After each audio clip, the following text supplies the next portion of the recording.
Ja, hvala in lepo zdrav še z moje strani. Ja, kot je že Martin rekel, mene zelo različne stvari zanimajo in kar se tiče mogoče bolj biologije in narave, še največ razni nevretenčarji. In znotraj teh nevretenčarjev v bistvu skupine živali, ki so same po sebi zelo raznolike. Ne? To so pač hrošči, kožekrici, glavno žuželke. In to sem lahko zelo vesel in tudi sem hvaležen, da sem dobil to možnost, da sem lahko lani sodeloval na raziskavi na opraševalcih na Krasu, da sem se lahko še tako bolj iz prve roke seznanil s tem, kako je biti na terenu in ozorčiti opraševalce in jih potem tudi določati. Torej, kaj so opraševalci? Ne? To so pač živali, ki oprašujejo rastline. Tako da dostavijo pelod iz prašnikov na pestiče cvetov in s tem tako pripomorejo k oploditvi in razmnoževanju te rastline. In glavni opraševalci so žuželke in temu načinu opraševanja pravimo strokovno entomofilija.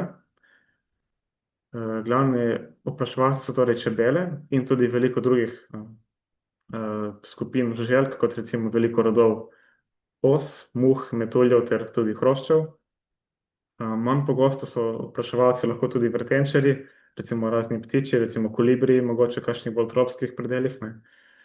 Tudi kakšni netopirji in določene druge izjeme iz živalskega sveta.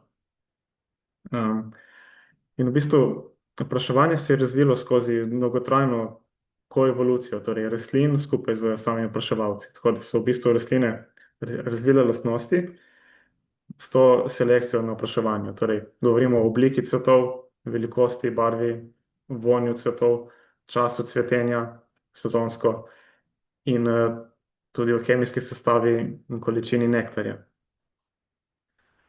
Nekatere rastlinske vrste imajo specifičnega opraševalca, torej specifično rastlino lahko oprašuje ena določena vrsta ali pa skupina opraševalcev in temu primerno so rastline prilagodile svoje lastnosti teh svojih cvetov, medtem ko lahko druge rastline so bolj generalistične in računajo na oprašitev strani čim več različnih opraševalcev. Tako da v bistvu, ko gremo mi na teren gledati za opraševalce, je pomembno poznati tudi vegetacijo in včasih lahko že recimo iz prisotnosti neke rastline lahko sklepamo, da mora obstajati tudi nekje ta opraševalec. Tudi poznamo iz zgodovine biologije, da nekatere vrste opraševalcev so bile odkrite šele potem, ko se je njihov obstoj že predvideval iz oblike cvetov neke rastline. Tako da v bistvu so zanimive zgodbe glede tega. Zdaj, pri čebelah recimo imamo pač recimo rastline, ki so se prilagodile na opraševanje s strani čebel, imajo raznolike cvetove, ki vsebujejo lahko nektar in pelod. V nektarju recimo prevladuje Stadtprsa horoza. Cvetovi so pogosto rumeni ali modri z ultravijoličnimi oznakami in pač specifičnim vonjem. Medtem ko pri metuljih imamo cvetove z več nektarja kot peloda. Nektarji so v ozkih in dolgih cevkah, ki jih lahko doseže torej dolg zviček metulja. Potem so cvetovi pogosto večji in očitni, bolj taki roza, viola in imajo tako primerno območje, kamor se lahko pač metulj pristane. Pri muhah so cvetovi brez vonja, viola, modri in beli, z odprtimi skledami ali cevmi, brez nektarja. Pri hroščih pa veliki cvetovi zelenkasti ali beli z različnim vonjem, večinoma ploščati. In tako da je pač skledasti in da je pelod lahko dostopen. Ampak te lastnosti, ki sem jih zdaj naštel, so v naravi večinoma tako kontinuumne, niso glih tako enoznačno črno-belo, kajti dosti rastlin, kot sem rekel, je generalistov in pač poskusijo, ima strategijo, da pač jih več različnih opraševalcev oprašuje, tako da to je vedno malo zabrisano. Ne. Nam pa lahko povejo te določene lastnosti, kakšni so njihovi opraševalci. Divje čebele kot najpomembnejši opraševalci v naravi nudijo ekosistemske storitve, ki so globalno ocenjene na okoli 500 milijard evrov letno. Tako da v bistvu to so ekosistemske storitve, ki se v glavnem navizujejo na prehranske vire. Tako da v bistvu kljub njihovi ključni vlogi pri ohranjanju stabilnosti ekosistema in zagotavljanju prehranskih virov, obstaja še vedno veliko pomanjkanja v razumevanju njihove ekologije, funkcionalnih lastnosti in interakcij s temi rastlinami. In to pomanjkanje se kaže tudi v poznavanju njihove diverzitete in samega stanja populacij na specifičnih območjih. In glavne grožnje za opraševalce so dandanes podnebne spremembe, uničenje habitata, invazivne vrste, bolezni, pesticidi, razno onesnaženje od svetlobnega onesnaženja do onesnaženja zraka, hrupa in tako naprej. Torej, mi, spravi jaz, skupaj z določenimi sodelavci, smo se lani lotili raziskave v okviru projekta Kras Paras, ki je vključevala torej, popis favne opraševalcev in vegetacije na kraških požariščih. Še malo mogoče o tej problematiki in ozadju. V bistvu požarni režim je pač nam pove, kako so te požari v neki posamezni lokaciji, pač razporejeni časovno, prostorsko, koliko so obsežni in kakšen vpliv imajo. In podnebne spremembe kažejo, da v zadnjem času tudi na Krasu pač imamo požare, ki so vedno bolj pogosti. Spravi, da je ta interval med njimi vedno krajši in imamo tudi požare, ki so vedno bolj obsežni. Vemo, da leta 2022 je bil tudi najobsežnejši požar v zgodovini samostojne Slovenije, ki je pač zajel večji del zahodnega Krasa, tako na italijanski kot tudi slovenski strani. In praktično skoraj da ne mine več leta, ko ni nekega požara na Krasu. In poleg tega seveda imamo problematiko tudi zaraščanja na Krasu, kar je lahko posledica pač tega, da se tradicionalna raba pokrajine opušča, kar vodi v vedno večje zaraščanje in seveda več kot je biomasa na voljo, potem tudi večja verjetnost, da lahko večji predeli zagorijo. Ja, v bistvu imamo raziskave, ki govorijo o tem, da imamo upad diverzitete opraševalcev, tako globalno kot tudi lokalno. Ampak, če želimo to boljše razumeti, je bolj verjetno treba zdaj in tudi v prihodnje pač delati redne popise in monitoringe, da se pa potem lahko konkretno je ukrepalo. Torej, naš namen je bil, da se preveri stanje diverzitete opraševalcev na Krasu, ter da se izvede inventar, tako da se tudi primerja diverziteto na nekih kontrolnih lokacijah, kjer ni bilo požara, s tistimi lokacijami, kjer je bil požar, tako na gozdu, kot tudi na travniku, sploh na odprtih površinah, in da se potem lahko tudi primerja glede na čas, ki je od samega požara pretekel. Namreč bomo potem šli malo bolj podrobno skozi, ampak imamo lokacijo na našem inventarju, ki so bile prizadete strani požarov leta 2019, 2022, 2024, kot jih lahko primerjamo s kontrolami in tudi med sabo, da vidimo v bistvu, ali je mogoče kakšna razlika v tem, kako čas vpliva na to. In seveda vzporedno s tem se tudi lahko vidi, katere vrste prevladujejo tekom posameznih časovnih obdobij, tekom sezone.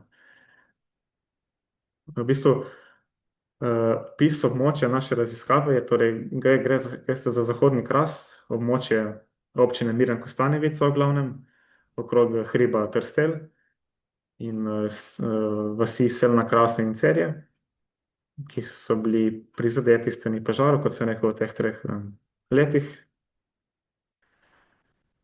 Sicer požari kot občasna motnja so značilni tudi za to območje. In kot taki ne bi smeli imeti dolgoročno negativnih vplivov na stanje populacije, vkolikor imajo vrste stabilno, viabilno populacijo. Ampak danes je Kras težava tudi zaradi zaraščanja, opuščanja tradicionalne rabe, vse pogostejših in vse bolj obsežnih požarov in same habitatne fragmentacije, razdrobljenosti. Kar otežuje v bistvu to možnost povezave med obstoječimi temi fragmenti in pač potem tudi možnost ponovne naselitve, v kolikor pride do pač eliminacije določene vrste na posameznem območju. Najbolj so na udaru redke vrste in vrste, ki imajo nizko sposobnost torej razširjenja in pa lokalno specializirane ali lokalno endemične vrste, ter vrste, ki imajo gnezda nad tlemi oziroma na rastlinah. Predvsem so to metulji, tisti, ki so najbolj izpostavljeni. Na Krasu imamo tudi to značilno burjo, ki še bolj pač suši to območje in nekako dovaja zrak, kisik, ki je potreben, da ko enkrat zagori, da se zelo težko tudi kar ustavi. Ne.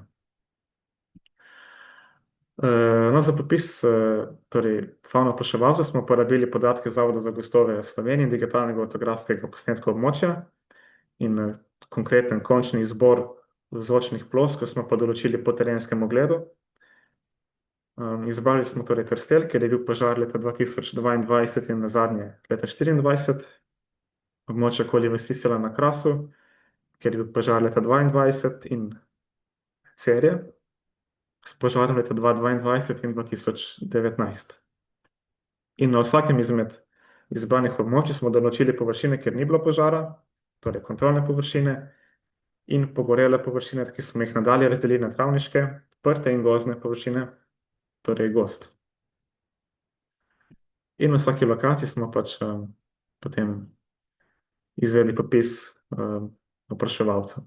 To je skupen zemljevid, to, kar je oranžno, to je obseg požara leta 2022, največjega, to, kar je modro, je leta 2024 požar, zeleno je pa požar iz leta 2019. In na tem zemljevidu vidimo naše točke popisov, kar je rdečo so požarišča, kar je rumeno so kontrolni. Tole je bolj podrobna karta popisa na hribu Trstelj. Torej, požar leta 2024 je v glavnem prizadel območje okrog Ordajnika, ter Ordajnika na vrhu Trstelja. Potem tudi imeli smo par vzorčnih krp blizu ceste, ki povezuje Renče in Kostanjevico, to je območje, ki je bilo pod požarom leta 2022. Območje Sel na Krasu in sosednja vastica Korita na Krasu je bilo tudi pod požarom leta 2022, ampak zaradi posredovanja torej človeka se je ohranila ena večja krpa, ki je bila lahko izolirana od požara, in potem smo lahko imeli zelo blizu teh lokacij tudi kontrolne lokacije. Tukaj pa še karta za območje okrog Cerja, to je blizu spomenika na Cerju, na hribu. Tukaj imamo določene lokacije, ki so bile kar dvakrat v zadnjem času pač pogorjene, torej leta 2019 in 2022. Metoda uporabljena je bila tako imenovana metoda Pentrap, se pravi metoda pesti z lovilnimi krožniki. Gre se v bistvu za plastične krožnike, ki so bili pobarvani vnaprej z UV odtenki rumene, bele in modre barve. In te krožniki se v bistvu pritrdijo na železno palico, ki se jo potem pritrdi v tla. In te krožnike se da na približno višino okoliške vegetacije. Noter se nalije do polovice voda in se doda kakšna kapljica brezbarvnega mila, brez vonja. In potem se to pač pusti za 24 ur na sami lokaciji, torej drugi dan pridemo pobrat, pregledamo vzorce shranimo v etanol in potem kasneje v laboratoriju se izvede določanje. Ja, pač mi smo to delali nekje od aprila do oktobra, kar je priporočena časovna perioda za to. Ta metoda je bila izbrana, ker pač smo bili tudi časovno in logistično omejeni, tako da pač je ta metoda, ki je nekako najbolj primerna za našo stopnjo truda, ki smo ji bili pač, ki nam je bilo omogočeno. Tako to nekako zgleda, to je torej ta Pentrap in to so eni hrošči, ki so bili potem naslednji dan noter v vzorcu. In mogoče malo za predstavo, kako so te lokacije različne. Recimo imamo na levi strani območje Trstelj, odprta površina, ki je bila pod vplivom požara leta 2024, potem na sredini sosednja plata, ki ni bila pod požarom na Trstelju, torej ista stvar, samo pač brez požara, in pa na desni tudi na Trstelju, ampak v gozdu, s tem, da je bil ta gozd, torej pač tukaj je pogorišče in tukaj že lahko vidimo, da v bistvu ni tako gozd, ampak je že pač pronica svetloba in lahko imamo novo podrast, ki poganja z novimi cvetovi in rastlinami. No, skupno število taksonov je bilo po analizi ugotovljeno, da je bilo 167 najdenih taksonov. Govorimo o taksonih in ne o vrstah, namreč nisem potem, ko sem določil, nisem vsake živali prav do vrste določil, ampak sem pač kar se je dalo, ne, glede na čas, ki mi je bil na voljo, se pravi, nekatere sem do vrste, nekatere sem do družine, do rodu, tako da govorimo o taksonih in taksonov je bilo 167 različnih. Tukaj so pač te skupine.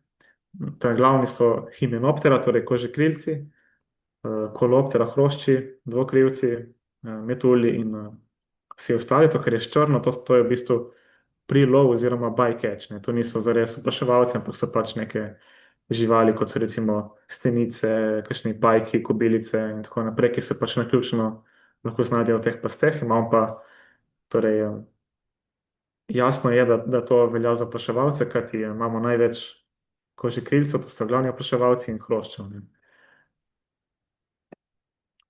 Torej so pa rezultati štiri taksonov po posameznih lokacijah. To, kar je svetlo zeleno, so odprte površine, torej travniki, kar je temno zeleno, so gozdovi.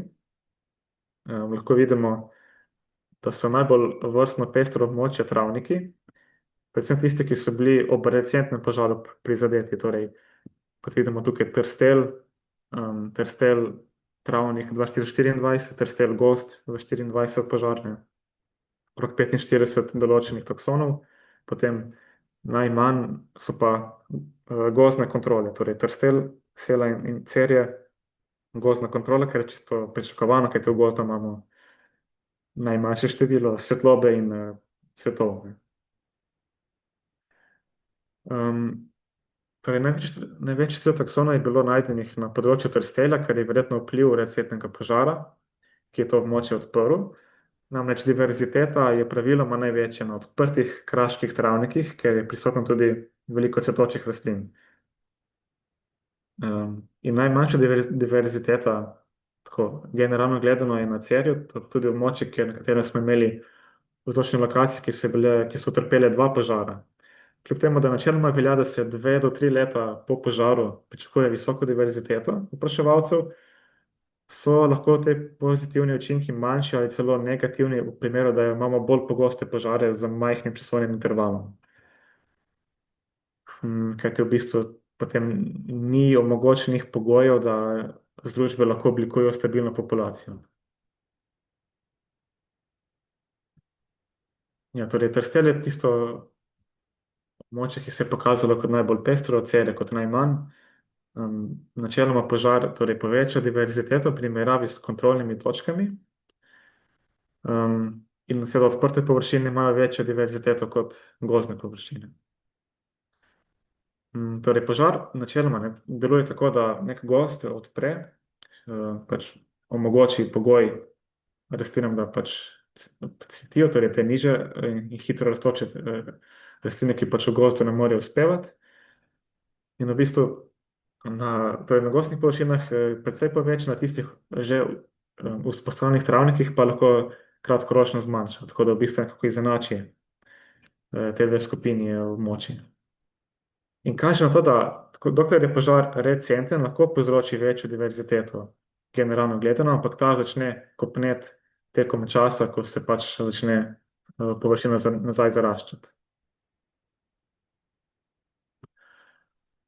No, tukaj je naštetih nekaj najpogostejših taksonov, glede na število osebkov, torej na število individualnih osebkov splošno gledano v tej raziskavi in število lokacij, kjer so se pojavili od 16 možnih lokacij. Imeli smo 16 vzročnih lokacij, torej večinoma so hrošči in kožekrilci, tiste, ki prevladujejo. Bomo šli zdaj skozi malo bolj podrobno skozi te taksone.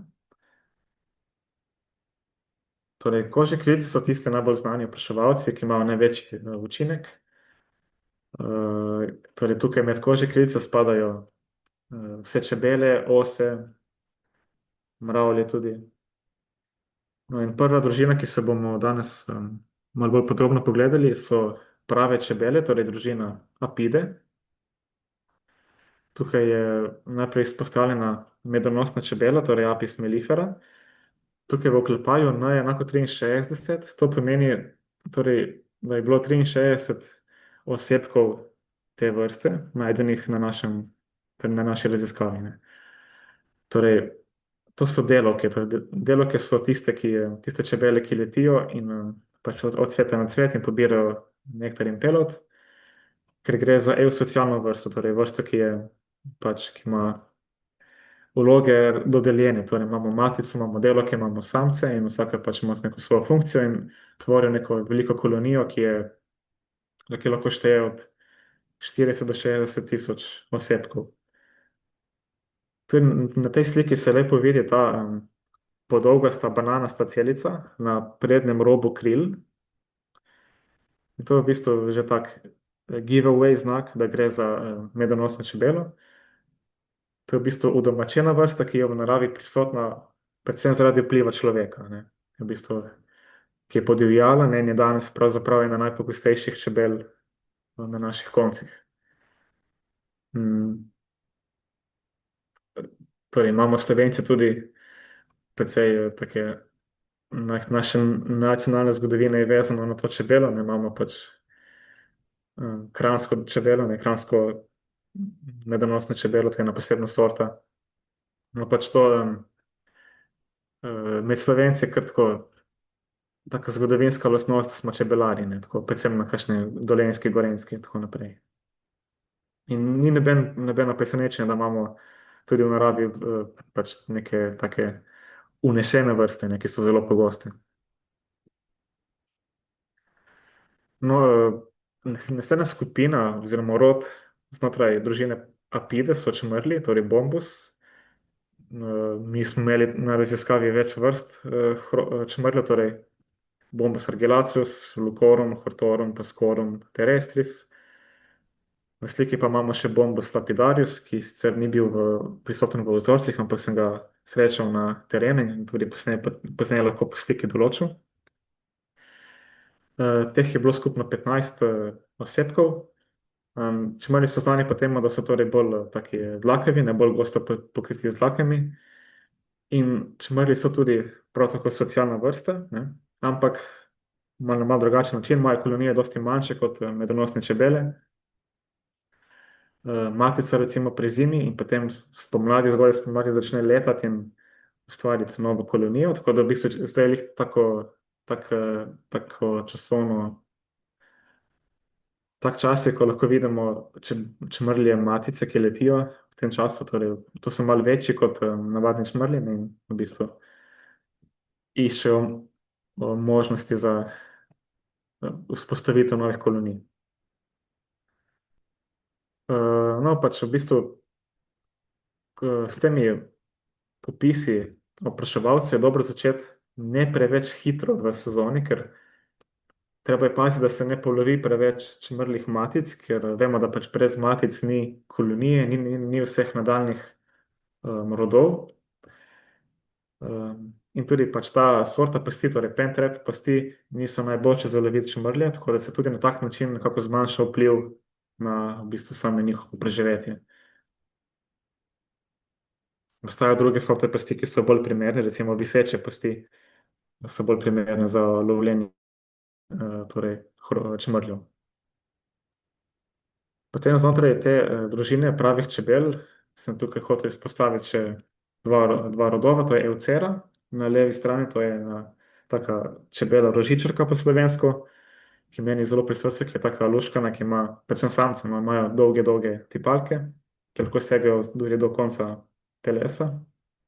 Potem na desni strani še Xylocopa violacea, torej modra lesna čebela, to je naša največja čebela, tudi največja evropska čebela, tudi zelo lepa žival. Pogosto je taka metalno črna ali pa metalno modra ali zelenkasta ali bakrenasta. Uh, Pa tudi krila ima taka potemnjena. Okay, potem lahko preidemo na naslednjo skupino, to je družina Coletidae ali čebele opnarke. Tukaj sem izpostavil rod Hileus ali čebela zakrinkarka, imel sem jih 24 po vzorcih vse skupno. In to so majhne čebele, nekaj milimetrov velike, črne večinoma, ki so aktivne nekje od maja do septembra, obiskujejo številne vrste cvetov. Njihova samica uredi gnezda v zapuščenih rovih drugih žuželk, torej jih ne gradi na novo. Družina Halichtide oziroma vitke čebele, tukaj sem izpostavil rod Lasio glossum, čebela brazdarka. Um, Tudi podobne velikosti kot prej, imamo nekaj milimetrov velike primerke, ki so predvsem na terenu težko ločljivi, tako da tako res jih je treba lotiti bolj podrobno z dobrimi ključi, potem v laboratoriju določati. Samica načeloma izkoplje rov v peščena ali glinena tla in te vrste so običajno delno socialne, kar pomeni, da lahko imamo eno samico v rovu, lahko pa imamo tudi več samic in v tem primeru ena postane matica in druge povzamejo vlogo delavk.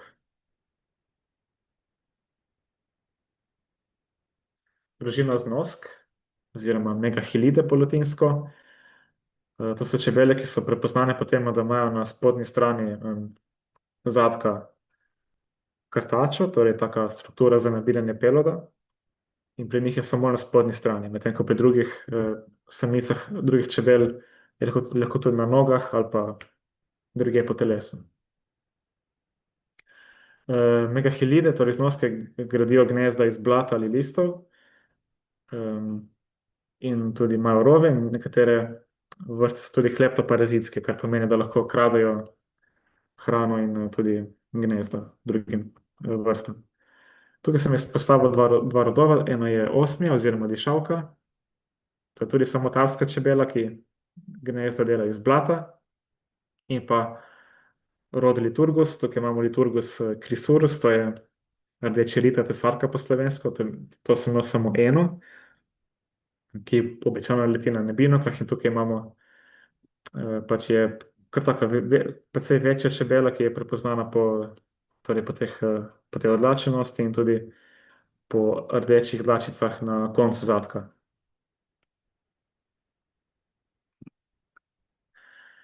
Naslednja družina kožnih krilcev so prave ose oziroma vespide. Tukaj imamo spet dva rodova, na levi strani je polistes, torej polska osa, nekaj 12 mm, običajno velika. Ni tako agresivna kot običajne ose, dela gnezda, ki so preproste svetovnice iz, tako pač rečemo, in papirnata gnezda. Veliko v tem času tudi letijo, pa pogosto so v bližini naselij in hiš in delajo gnezda na kakšnih živih mejah ali pa blizu kakšnih nadstreškov in tako naprej. Potem imamo na desni strani malo večjo oso, nemška osa, Vespula germanica, prepoznana po teh črnih pikicah na rumenih poljih na svojem zadku.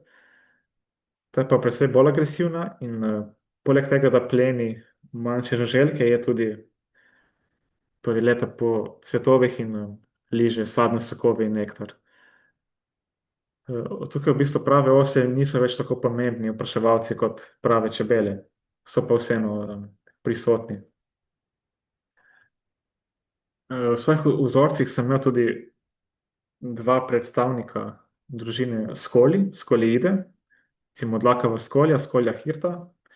To je precej večja žival, nekaj tudi do 2 cm lahko zraste, tako je značilno kovinsko črne barve z dvema temno rumenima pasovama na zadku, ki je ponavadi tako bolj ozek in podolgovat, tudi imamo bolj taka temna krila.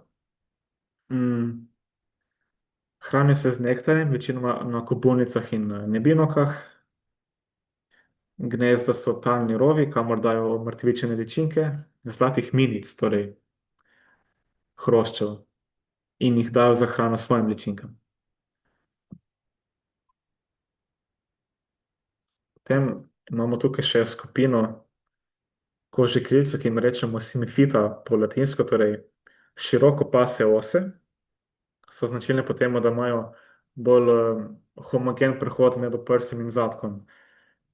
Zdaj jim rečemo široko pase ose. Medtem ko imamo, prej ko smo govorili o osah in čebelah, tisto so ozko pase ose, ker je vidna zelo pač taka očitna ločnica med, med oprsjem in zadkom. In znotraj skupine simfita so bile najštevilčnejše živali iz družine listaric, Tenthredinide.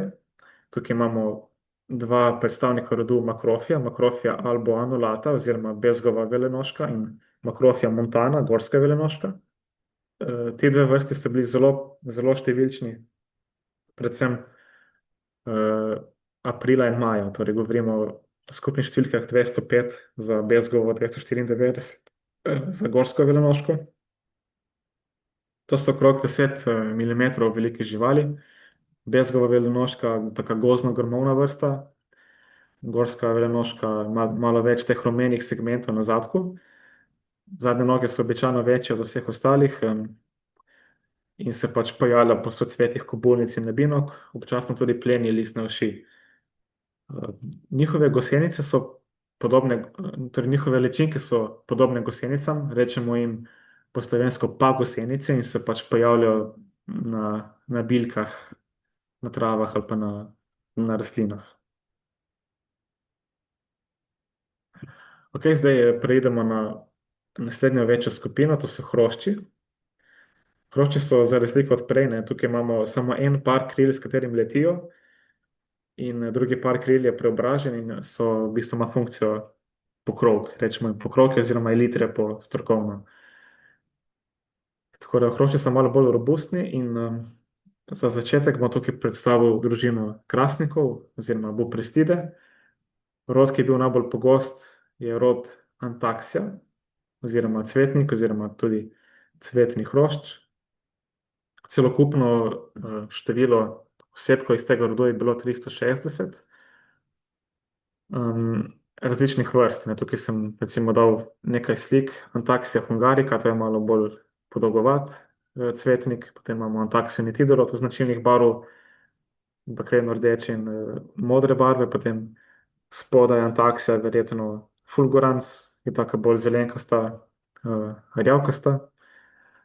Načeloma so te cvetniki taki svetleči, navadno kovinsko zelenkastih odtenkov in se pojavljajo na cvetovih nebinovk.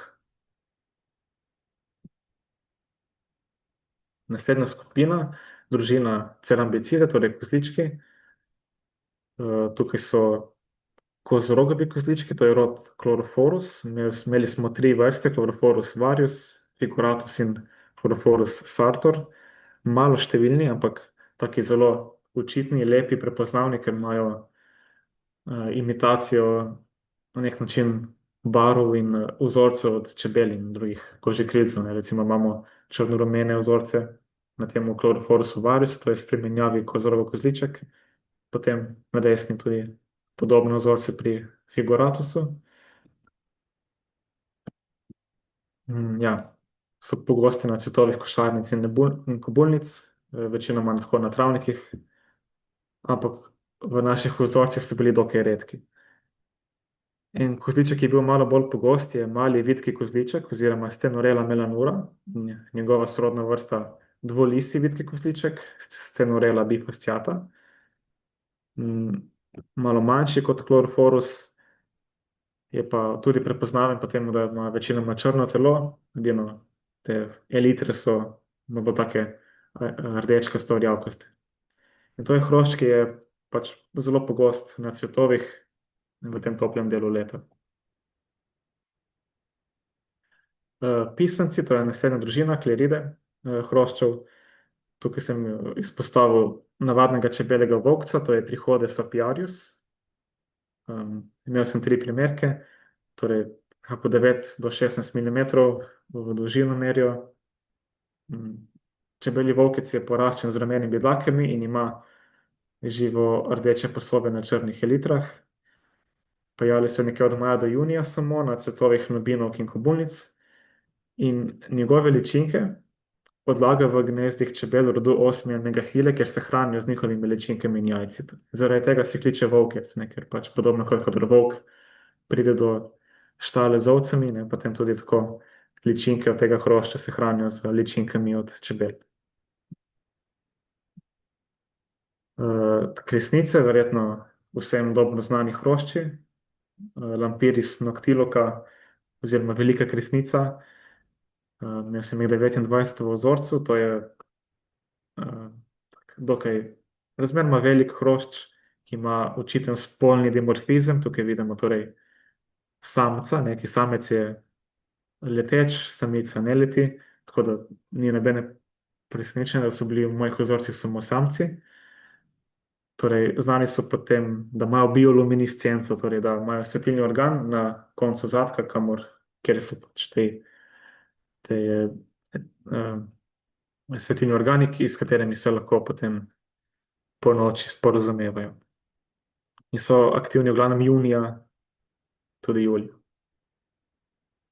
Travnice, družina Meloide, tukaj imamo hrošče, ki so značilni po tem svojem konveksni obliki.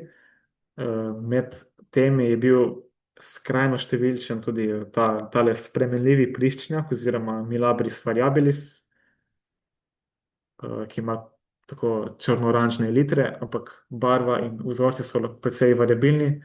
Tudi sama velikost je dokaj variabilna, tako da govorimo o spremenljivem pliščnjaku, torej Mirabilis variabilis upraviči svoje ime.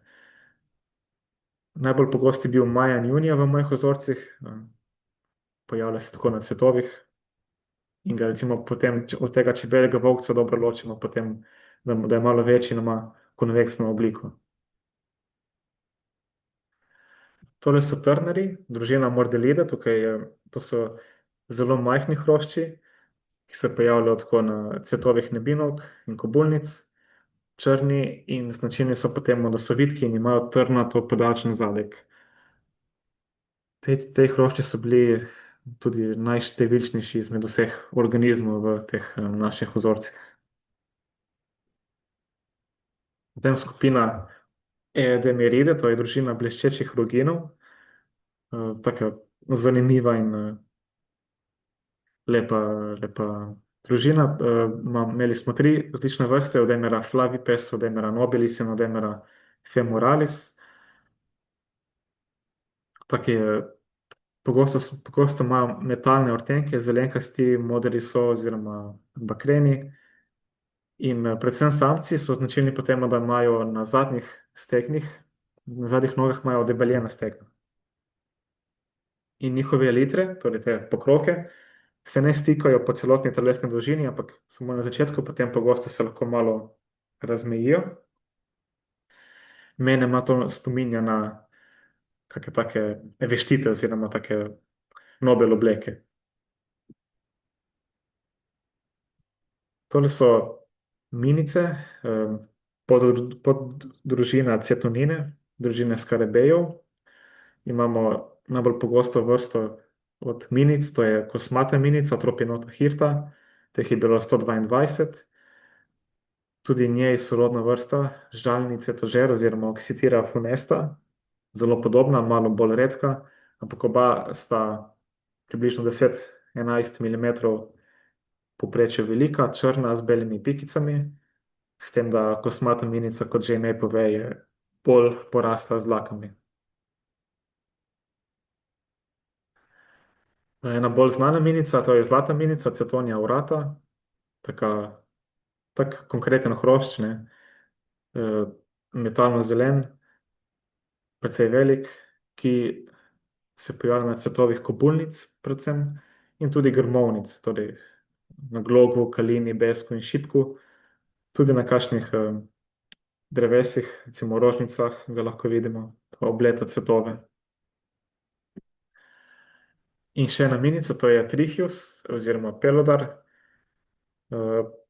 znan po tem, da ima rjave dlačice na glavi in v prsju, rumenkaste dlake na zadku in rumenkaste litre s 3 pari lis in črnimi nogami.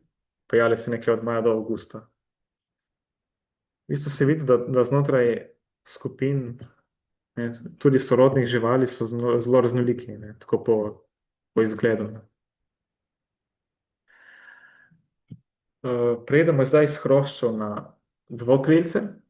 Tole so muhe iz družine Kalifuride, to so brenčačke. Tukaj sem izpostavil rod Lucilio, torej po slovensko blestivka.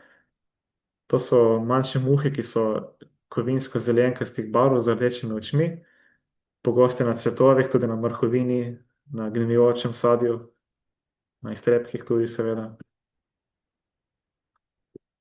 In pa skupina muh, ki so najbolj pomembni, mogoče kot opraševalci, to so trepetavke oziroma sirfide. Znani so potem, da imajo take, v bistvu, da imajo mimikrijo, ne, torej da oponašajo vzorce čebel in nos. Dva rodova sem tukaj izpostavil, ena je Eristalis na naši levi strani, to je kalnica, ki ima rjavo rdeče oči in variabilne vzorce na zadku. Dokaj velika muha. Mm, na desni strani je Ferdinandka, bakrenasta Ferdinandka, Ferdinandeja Kuprea, ki je prepoznana po takih črnih lisah na sicer prozornih krilih. Mogoče pri muhah je zanimivo to, da samci imajo večje oči, ki se stikajo, samice pa imajo oči malo bolj narazen. To velja za vse muhe načeloma. Tukaj imamo še enega predstavnika iz muh trepetavk, to je Sirfus, oziroma trepetavka bolj v ožjem smislu. Tukaj sem imel eno vrsto, ki ima, recimo v primerjavi s temi, imam dosti bolj osjeliko obarvanost, ne, ima bolj take živo rumene vzorce. Ja, torej to so pač muhe, ki so popolnoma nenavarne za človeka, ampak samo oponašajo in oponašajo os in se na tak način zavarujejo pred morebitnimi plenilci in ljudmi. Ok, zdaj pa pridemo na metulje, torej Lepidoptera po latinsko. Sicer za metulje ta metoda pen trap ni najprimernejša, ker se večinoma izogibajo vodnim telesom in tudi ker jih privabijo bolj kompleksni vizualni in olfaktorni, torej vizualni vzorci in vohalni vzorci. Ne. In oni so tudi večji in nekoliko močnejši letalci, kar pomeni, da tudi če se znajdejo v teh v vodi, v teh krožnikov, vseeno lahko lažje pobegnejo. V bistvu metoda za uloviti metulje je dosti bolj primerna, recimo, če gremo z mrežo, ne, s catcherji, ampak ni primerna za tak način vzorčenja, kot smo ga imeli mi. Tako da, glede na to, da je med metulji tudi večje število zavarovanih vrst, je mogoče res boljše, da se metulje čim manj posega. No, vseeno smo podobili nek reprezentativen vzorec, imamo recimo, bomo šli zdaj skozi nekaj vrst. Družina debeloglavčkov, Hesperiide, tukaj imamo rjastega vihravčka, ki ima okrasto rjava krila s temnim robom, ima antene, ki se pri vrhu betičasto povečajo. Samice odlagajo posamezna jajčica na razne vrste trav in aktivni so od junija do avgusta. Potem naslednja družina, to so pisančki, nimfalide, Lasiomata maera, veliki skalnik, ki ima temno rjava krila s širokim prekinjenim oranžnim pasom in velikim očescem, to je ta črna pika. Potem tukaj imamo navadnega lisarja, Melanargia galatea, prepoznan po tem, da ima bele črne polje, torej spominja na šahovnico na krilih. In pa družina ovničev, Zigenide, to so tudi strupeni, kar nakazuje njihovo obarvanost, ne, imajo bolj živo rdeče ali porumene barve. Njihove antene imajo ukrivljen vrh in zato se jim tudi reče, da so ovniči. Spominja na rogove od ovn. Mi smo imeli 3 vrste rodu Zigena, Zigena ephialtes, Filipendule in Loti. Tukaj na sliki je torej navadni ovnič, Zigena filipendule. Imel sem tudi v vzorcih nekaj primerkov petelinčka, ki je torej Petelinček je Natura 2000 zavarovana vrsta, na srečo jih nisem imel preveč, samo 3 ali 4. Tako da v bistvu, ja, se da tudi metulje vzročiti, ni sicer priporočljivo. Ne. Uh, no, veliko vrst je prisotnih v majhnem številu, ne, kar pomeni, da kljub visoki diverziteti je veliko vrst vseeno relativno redkih. No, to je bil naš prvi sistematični inventar favne opraševalcev na Krasu in skupaj s primerjavo vpliva požarov. Pričakujemo, da bomo tudi v tem letu poskušali izvesti podobno raziskavo, tako da v bistvu imamo nadaljevanje še v tem letu, da vidimo, če se še kaj spreminja. Ja, v bistvu Kraška pokrajina je taka, da omogoča vse pogoje za visoko diverziteto opraševalcev in temu prispeva tudi požari, ampak za nekako varovanje take diverzitete je verjetno bo potrebno sprejeti določene ukrepe, ki vključujejo tako nadzor nad zaraščanjem, kot tudi seveda nadzor nad samimi požari. Torej. Um,